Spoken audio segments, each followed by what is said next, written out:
જય માતાજી મિત્રો, સ્વાગત છે આજના એક નવા બ્લોગ વિડીયોમાં. મિત્રો આપણે જઈએ છીએ ખેતરમાં. કાલના બ્લોગમાં તમે જોયું છે કે મકાઈની વાવણી કરી કાઢી છે અને આપણે આમ જઈએ છીએ.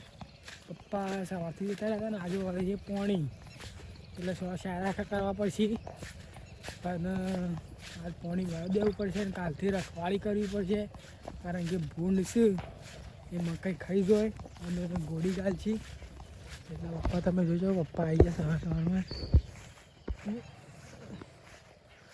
અને હું અમે જાઉં છું મોટી ટાંકી તો થોડું કોબલું બોકામ બાકી છે.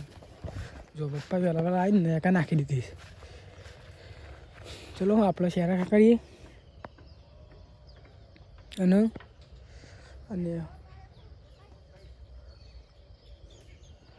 ચલો મિત્રો બ્લોગમાં બનાવી રહેજો. આપણે 4 ઓળી કમ્પ્લીટ કરી છે, 1 2 3 4, બીજી બધી બાકી છે. પોણી એમ કલાક કે 1.5 કલાકનું આવે એવું છે, કરી નાખી પછી બધી.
આપણે આવી ગયા ભાઈના ખાટલા ઉપર.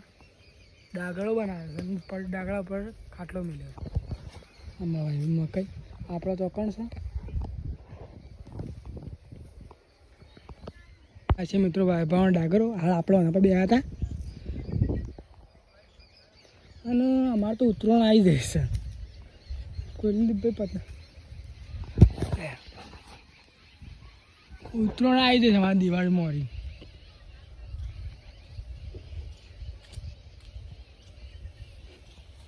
તડકો અમે પહોંચતા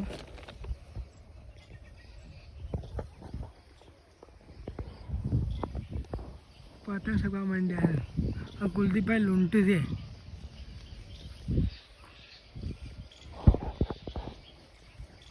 એના છોકરા તો ઉતરણ આવી જાય.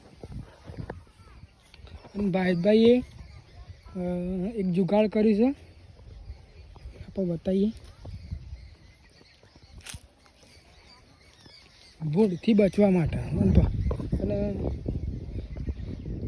જોવે વાયરો તો ટટ બોલો બોલતું જ નહીં. ભાઈ ઊંધું લગાવી લાગે.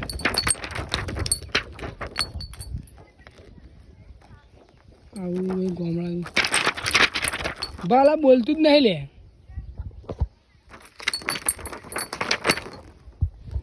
મિત્રો બહુ બોલતું નહીં.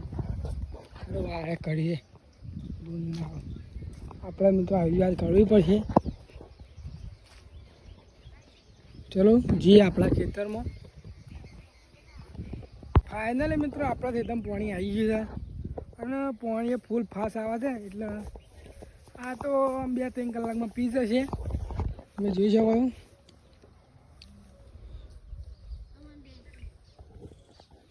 અને આપણે 10-15 શાળા છે, તેમાં ત્યાં 4 કલાકમાં પી જશે. વધુ નહીં તો આપણે બનાવી રહ્યો.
આપણા મકાઈ ફાઇનલી પાઈ દીધી છે અને આપણે બપોરે રુદ્રમ બે આવ્યા હતા કેરીઓ આવ્યો તો અમારા ઘરમાં તે બધી ઘરની વસ્તુ કોથળા લઈ જાય છે કોથળા લેશે 80 રૂપિયા લેશે ત્યાં અમારે વાપરવાના ઊભા થઈ ગયા એક કોથળો આલી દીધો છે ગયા મિત્રો આપણે આવી ગયા સવારે મકાઈ વાવી હતી ત્યાં રખવાલી કરવા કારણ કે ભૂંડ આવીને ગોડી ગાલે એટલે આપણે ભૂંડ આવશે તો ધોકો અંધાર્યું લઈને આવી જાય છીએ ભૂંડને પકાડી કાઢીશું આપણે તો આ વ્લોગ જોયો તમારો આભાર મિલતે કાલના વિડીયોમાં જય ભારત.